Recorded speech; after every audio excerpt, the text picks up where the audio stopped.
If you guys could go back in the time machine, other than maybe telling yourself not to have that terrible haircut in junior high, what would you tell your former self? What would be something that you would tell them that they should be doing earlier than what you adopted? What I would go back and tell myself to pay attention to marketing more. Mm-hmm. Like at the end of the day, it's about profit, and you have to, the marketing part of it has to come in.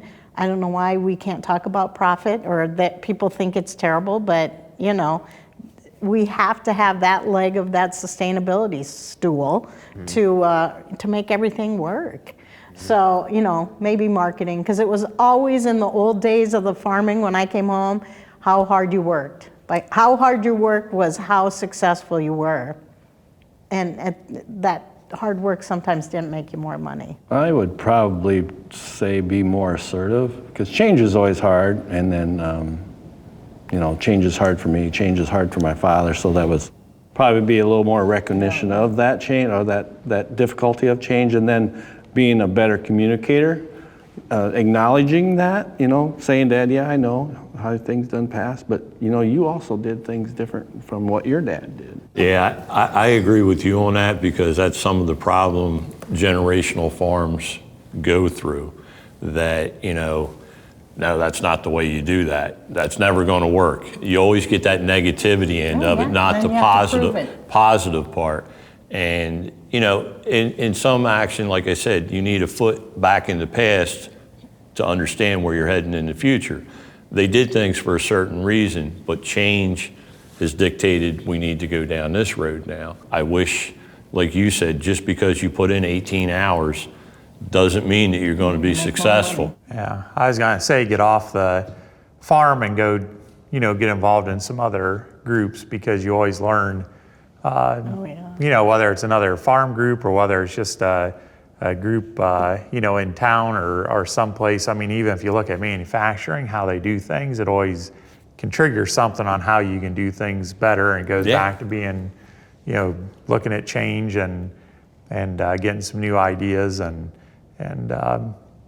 you know, that's one thing about agriculture. It's going to continue to change, and it's going to change faster than it's ever been. How many of us actually thought carbon credits or carbon sequestration would be a thing while we were still, I mean, I never saw that. I never, you know, that wasn't ever on my radar, and here we are. You know, the corporations want to make the planet better, so they look to the farmers and where they get their inputs and how can we change. And we just need to do a better story of saying, hey, we've been doing a lot of this for a long time, you know. My dad used to always say, you know, get land, you're not making any more. And, you know, hindsight, we have lost land to development. Yeah. And it's not just our operation that we lost the land, but we've lost that rural landscape that we would like to keep. And I think now there's, you know, the land prices have gone up, they're so expensive. It's hard to compete with development. But sometimes you just really need to find a way. It amazes me because none of us are talking farming. We're talking about all the things that go along with it. Yeah, I can drive the tractor, we can plant the crops, don't worry about that, we'll take care of it. But all of the things that go along with it was something we wish we would have focused on. That's kind of amazing. Well, I thought you brought that comment up in our discussion last week or whatever when we did that Zoom call, that, you know, everybody, well, everything's done, harvest is done, now it's time to relax.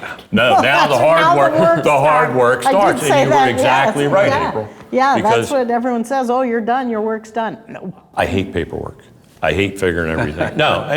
I don't know a farmer that loves it. Right. Yeah. But that's the part that the behind the scenes nobody ever looks at. Get to the more data means more analysis, which means more desk time. So. Right. Yeah. Now the sales reps are coming out. You know, your seed rep, your chemical rep. Your what do you do? I don't know. Yeah. Just I just got out of the combine. Yeah.